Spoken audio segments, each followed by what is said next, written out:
है। जयपुर में एक सज्जन रिटायर हुए और रिटायर्ड होने के बाद में उन्होंने अपने लिए एक 400 गज का बड़ा सा मकान खरीदा।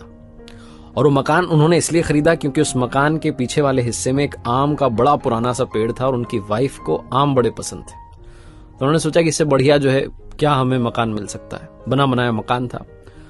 रहने लगे उस मकान में। 2-3 महीने बीते थे कि उनके जो आसपास के दोस्त यार थे उन्होंने कहा कि आपने बढ़िया मकान लिया है, लेकिन एक बार किसी वास्तु वाले एक्सपर्ट को बुला लेते, विशेषज्ञ को बुला लेते और वास्तुशास्त्र के हिसाब से देख लेते, समझ लेते कि कहीं कोई गड़बड़ तो नहीं है, अच्छा रहता आपके लिए।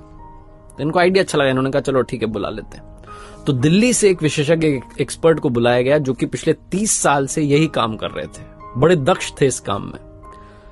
तो उनको रिसीव करने के लिए जयपुर एयरपोर्ट पर गए और वहां से फिर उनको लेकर के अपने घर की तरफ जा रहे थे।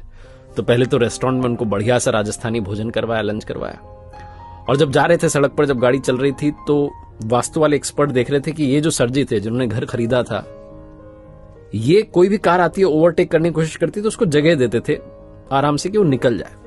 तो इनसे रहा नहीं। इन्होंने पूछा कि आप हर गाड़ी को जाने दे रहे हो, ओवरटेक करने दे रहे हो, क्यों? तो उन्होंने कहा कि सर जी जो भी गाड़ी वाला आगे जाना चाह रहा है, हो सकता है वो हमसे ज्यादा जल्दी में हो, किसी इंपॉर्टेंट काम से जा रहा होगा तभी तो वो आगे जाना चाह रहा है। तो वास्तु वाले विशेषज्ञ एक्सपर्ट जो थे वो मुस्कुरा के रह गए। थोड़ा आगे चले तो रास्ता थोड़ा सकरा होने लगा, जैसे जैसे घर आने लगा, गलियां आने लगी और गली में एक बच्चा दौड़ता हुआ सा क्रॉस करके निकला। इन्होंने गाड़ी का ब्रेक लगा दिया और थोड़ा इत्मीनान से वहां रुक गए, देखने लगे कि कोई और तो नहीं निकल रहा। कमाल ये हुआ कि उस बच्चे के पीछे दौड़ता हुआ एक और बच्चा भाग के निकला। अब की बार फिर से रहा नहीं गया। वास्तु वाले विशेषज्ञ ने पूछा कि आपको कैसे पता था कि एक और बच्चा निकलेगा? तो उन्होंने कहा कि अरे सर आपको पता हुआ ना, बचपन में हम खेलते थे तो अकेले थोड़ा ना खेलते थे, हम ऐसे मस्ती में अकेले थोड़ी दौड़ते थे, कोई ना कोई हमारे साथ खेल रहा होता था। तो मुझे लगा कि बच्चा दौड़ के गया, मतलब जरूर इसका कोई पीछा कर रहा है, बच्चा इसके साथ खेल रहा है, तो बस उसी का इंतजार कर रहा था, हमें कौन सा जल्दी है। दूसरा बच्चा निकल गया, अब हम चलते हैं आराम से। फिर से वास्तु वाले एक्सपर्ट मुस्कुराए। जब घर के पास पहुंचे, दरवाजे पर गार्ड ने दरवाजा खोला, गाड़ी अंदर जैसे ही पहुंची तो देखा कि 7-8 पक्षी पीछे की तरफ से उड़ करके जा रहे हैं उस पेड़ के ऊपर से। तो इन्होंने वास्तु वाले विशेषज्ञ से कहा सर जी ने कि आप गाड़ी में बैठे रहिए, उतरिएगा मत। बोले क्यों?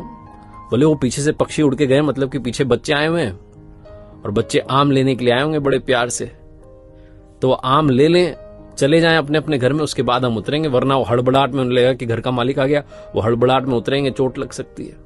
तो आराम से हम बैठे रहते हैं, बच्चों को चले जाने देते हैं, फिर हम चलेंगे। वास्तु वाले विशेषज्ञ ने कहा कि अगर आप बुरा ना माने तो एक बात कहना चाहता हूं, आपको मेरी जरूरत ही नहीं है।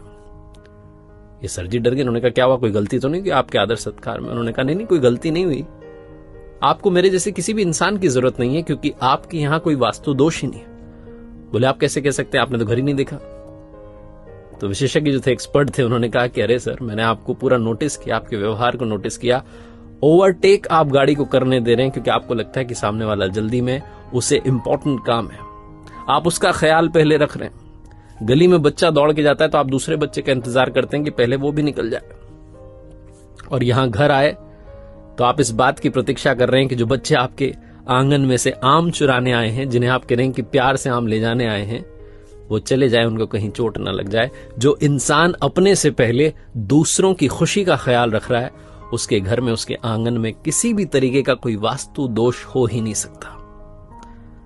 इन्होंने कहा कि आप आ गए हैं तो एक बार घर में अंदर तो आइए, नाश्ता कीजिए। बड़ी छोटी सी कहानी है, लेकिन सार ये कहता है कि अगर आपके मन का भाव सच्चा है तो जीवन में आपका हर काम अच्छा है। जिसका मन पवित्र होता है उसके आसपास किसी भी तरीके का दोष भटकता नहीं है। तो लाइफ में हमेशा अपना तो ख्याल रखिए, अपनी खुशियों का ख्याल रखिए, लेकिन दूसरों की खुशियों को भी प्रायोरिटी देना शुरू कीजिए।